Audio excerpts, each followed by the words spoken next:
So today, guys, we're going to talk about exhaust. We're going to dive into the engineering, the design, the basics of exhaust. As enthusiasts, why do we care? How are we going to get the optimal sound that we want, or the performance? Let's dive into it.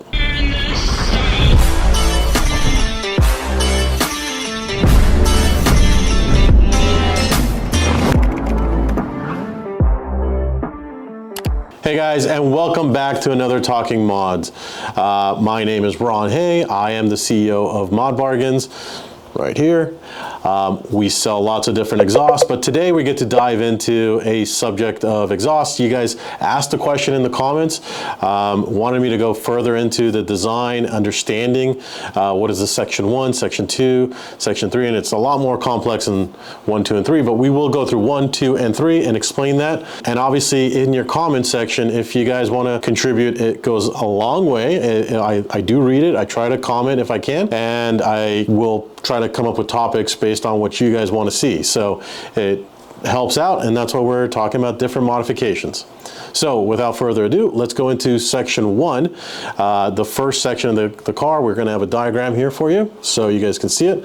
The section 1, and this is right from where we start off the engine. So there are two big words that we hear often in the industry. One is headers.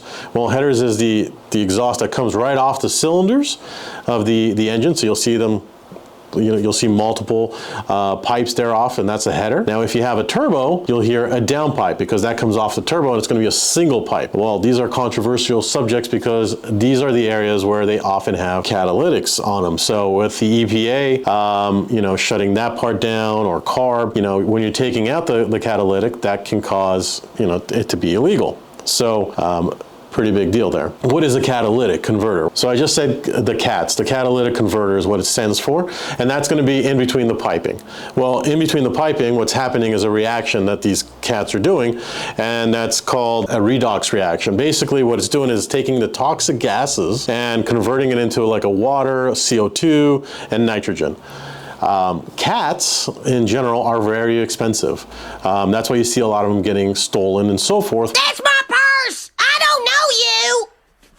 Why? Because they have platinum, palladium, and rhodium in it. So the materials that are being used to create that reaction are very expensive. So you see now, in the news, you hear about it all the time, people cutting the CATs off cars and stealing catalytic converters. So what else do we have in the section 1? We have the O2 sensor. So if we have the upstream O2 sensor, that's going to use to see the data on the engine's fuel mixture. So that's going to measure all the fuel mixture that it has to report back to the car's engine. Now, if we have the O2 after the CAT, that's going to show you guys, that's going to be called a downstream O2. So a downstream O2 will show you the health of the catalytic converter, how well it's doing, how well it's cleaning up those toxic gases. And then in the section 1, there's also something known as, you see this more in like the BRZ, the GT86. Not every vehicle has this. Usually it comes right off and we start going into our section 2. But some vehicles like the BRZ or the GT86, like I said, have what's called an overpipe or a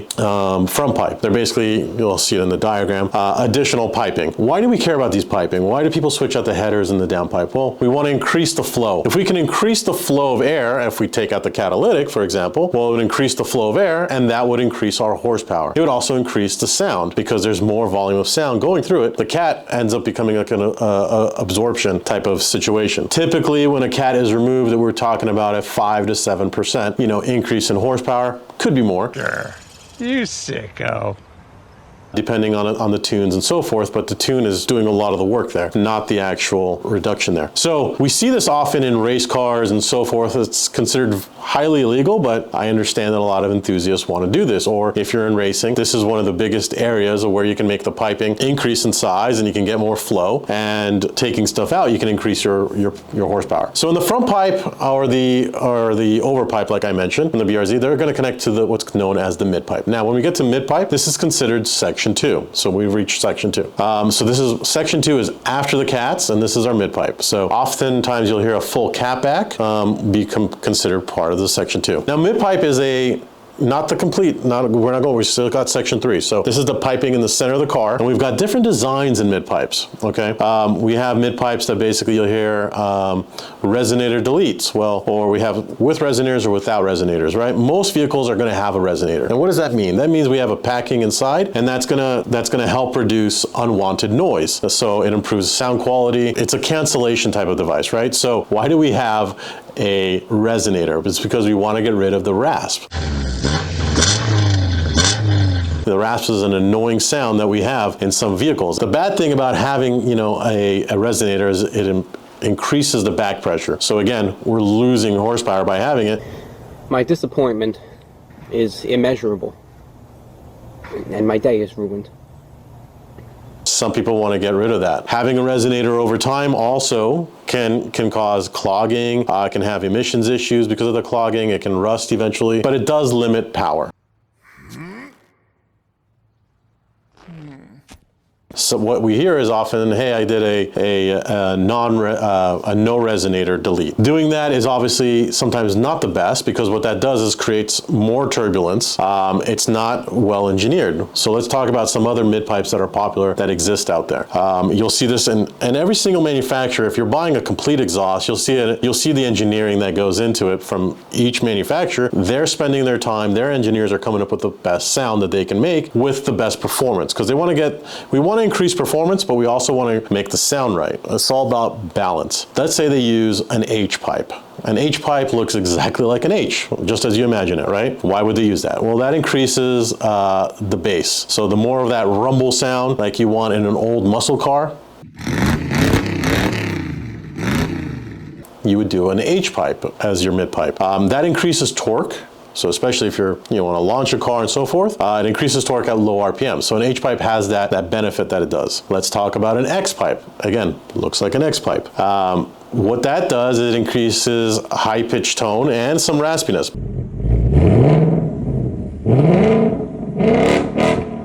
But again, we don't really love rasp, but some people do, I guess, but it increases horsepower, especially in the higher RPM. So if we're going in a higher RPM type of vehicle that we want to control, we want to increase the horsepower, we would go with an X pipe. Another one is a Y pipe. Again, Y pipe. It's a dual exhaust merging into one, right?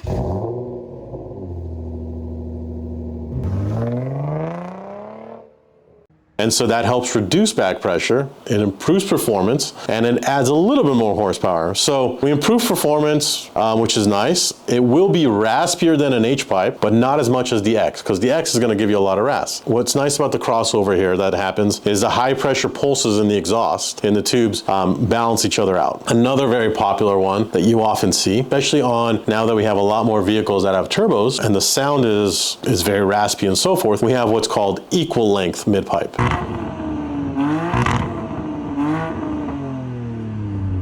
Now, equal length mid pipe create a smoother, it's a smoother, more refined exhaust note. So it helps eliminate the pulsation that happens in an unequal length, because most of the manufacturers will develop an unequal length. It also improves flow, so that can help, when it improves the flow, when there's less pulsation, right? The turbos will spool up faster, and that will increase horsepower. So equal length will give you a lot more horsepower, especially in the lower to mid range. So that's again where you're usually driving in the low to mid range of the RPM. So during your normal driving, the equal length will give you the best performance. So if you want best performance, go with the equal length. Why do the manufacturers then use unequal length, the other one? Because the sound of turbos is obviously lacking. It doesn't sound like the V12s of the F1 days, right?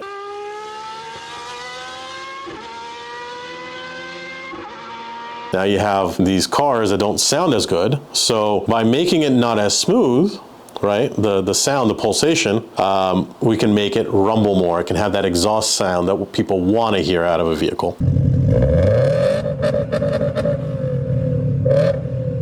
So that's why the manufacturer go with the unequal length. So they're not focusing on the performance, they're focusing on what you as a consumer want to hear. So unequal length will give you that rumble. You see this a lot more on Subarus needing that sound, BMWs really needing that sound. You'll see that unequal length are very, very popular. And then we have what we use in racing. We've got just straight flow, right? So again, like that non-resonated, it's going to be a single flow. Sometimes manufacturers will have that single flow. It's going to be very turbulent.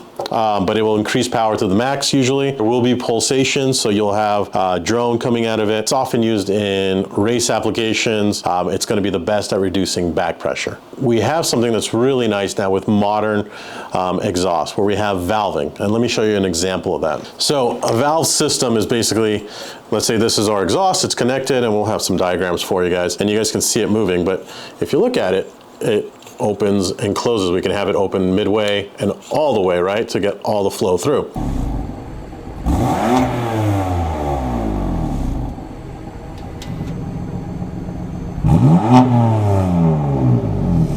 By having this, we can control how much pressure and how much sound we want. So especially with high regulation that's happening more and more often now in different states and so forth, which is fine, we can now control the exhaust when we want it to open it up. So this isn't a Kropovic one as an example, but we can just click it and it would open it, and it basically would snap open if we wanted to snap open.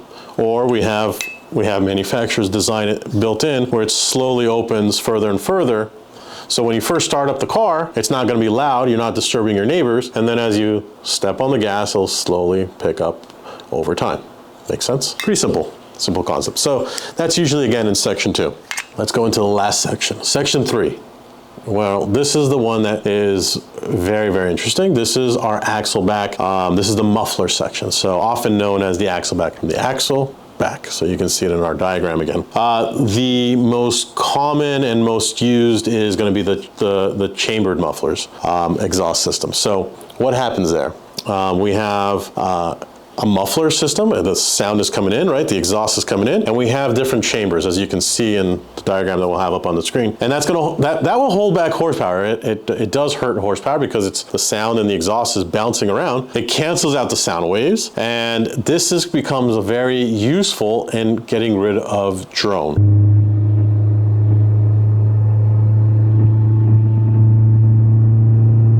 Drone is that awful sound that you hear in the car, and it's mind-numbing, and it basically it really kills the experience of driving and enjoying a vehicle. So it's a great way to eliminate drone, but you're also eliminating horsepower from it.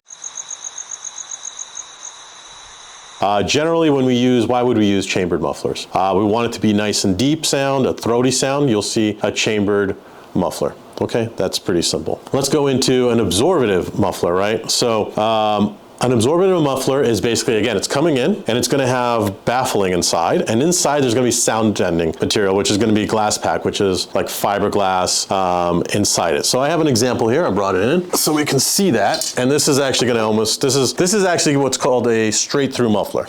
Now this is an example. So here's our muffler system, right? So again, from the axle back, we might have a connecting pipe. Some mufflers, this one's cut maybe early. Some, the axle back, just to get to the axle section, will have what's known as a connecting pipe as well. So another term that I'm throwing out, that's a connecting pipe to get to the axle back. That is not the mid pipe. The mid pipe is the center section, right? So let's say we have, this is our axle back starts. This is our muffler that we see underneath the car, and now we've cut it. So here we don't have chambers like we have in the diagram. What we have is a straight through design. Still absorbative, right? It's known as an absorbative material. This is fiberglass, glass pack, whatever that you want to call it. It's packed, but here it's perforated. So the sound is going to expel throughout here, right? Which is nice. Hopefully you guys can see that. And that helps deaden the sound, so it's not as annoying and so forth. But it's still moving pretty fast. The flow will move pretty fast, like a straight muffler. So a straight through muffler, which I haven't really talked about, which is what you'll see in race applications, is going to be the most optimal, right? If you see a race car, it's just going to be as straight pipe as possible. Straight line is the shortest length. Get that air out as quickly as possible. We've talked about air before on an intake, so just like an intake, you're breathing in, we want to breathe out as quickly as possible, like a runner. So as fast as we can, that's going to help us out. So it works, it's a nice system, but it depends on the vehicle. Back to this one actually. So if another muffler design, now there's a lot of muffler designs, so if you guys want to put in the comments some of the different designs that you guys know about or want to discuss or want me to go further into, by all means put it in there. But I'm going to talk about a turbo muffler, which is a very common one that's used. It's going to have the same idea here, but it's going to have an S shape. So the S shape will go through. We'll put a diagram of that so you guys can see it. And that helps reduce sound again. So it's going to reduce back pressure by having that sound move through there. So we're not reducing, we have almost no back pressure with the straight, but it's going to reduce the sound. Anyway, it is also going to be with an S shape. It's going to be actually one of the most quietest mufflers. So, but it also creates a lot of rasp. Again, I don't love rasp, but some people do. So a different muffler design. Again, this comes down to the engineering of it. Another more newer technology is called a laminar flow muffler. And this is a very interesting design. It's got this, it's a sound cancellation technology. Basically, it's a chambered muffler. It's a dual cone, right? And what it does is basically it helps reduce the heat almost immediately. So it brings all this heat and basically that helps reduce the turbulence in there, okay? And by reducing the turbulence, we get a nicer, cleaner sound, but the sound almost dies off completely. So why would we want to reduce the heat? Well, because let's say that area, especially on the new Corvettes, like a C7 especially. C7 Corvettes generate a ton of heat around the that muffler area. So much so that I've seen it on the track actually melt the letters off the Corvette. I'm not even kidding. I have seen it melt the paint. I have seen aftermarket exhausts have issues there. So you got to test it at its highest heat point. So you would reduce the heat absorption, and as the sound would come out, comes out as a cone, okay? So gas, as it expands out, it loses its energy. So the sound really dies off. Not the most popular because people still want to hear the exhaust, but if you want to be able to reduce the heat, reduce the turbulence, and reduce the sound, that might be an idea you might want to go with. One of my favorite one that we're actually going to put a link down below, and this is it's a technology that was designed back in 1850. So these designs have been talked about, and there's a lot of different designs out there. But it's called a Helmholtz resonator. Helmholtz resonator. What it does, it basically is able to cancel out frequencies of different noises to effectively get rid of unwanted sounds. It almost looks like this cancerous type of little tube that comes off of it. But again, it's specific in length, and that helps us tune out all these different frequencies we don't want, or vibrations inside, right? So it's one of the best ways that we can get rid of drone.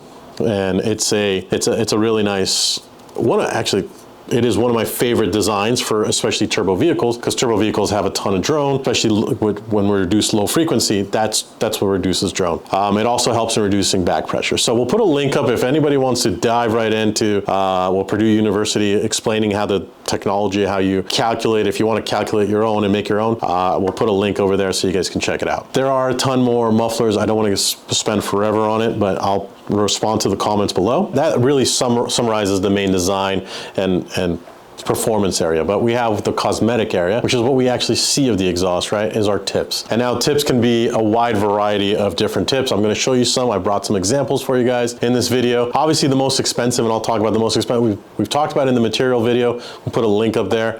It's about carbon composite, very hard to get. I haven't seen it sold since, but that was about $25,000 just for tips. The next one that is obviously the most expensive is usually going to be the carbon fiber ones. Now this is carbon fiber and titanium. Titanium is also pretty expensive, but this carbon fiber tips are actually very hard to make. These are not normal, any off-the-shelf type of carbon fiber. It's going to last, you know, it has to withstand the heat, and it's going to withstand the elements for a very long period of time. Hence the price difference on these is quite a bit. This is not the one that's going to be inside your interior. This is on your exhaust. So pretty amazing stuff. And I'm going to take this time real quick because I always forget to ask you guys for subscribe. So if you made it this far out, I appreciate you guys coming out on this video and watching it. And please do subscribe. It really does help us out. And write in the comments or share. We have, this is a nice one where we have it. This is just a nice cut stainless steel, but it has a carbon fiber inlay here. So in order to do that, they do a double. So pretty cool stuff. We have, this is a polished one. Not as blingy as the chrome, but it almost looks like chrome. So very, very nice. This is a polished one as an example. And this is, a lot of people have not seen this one.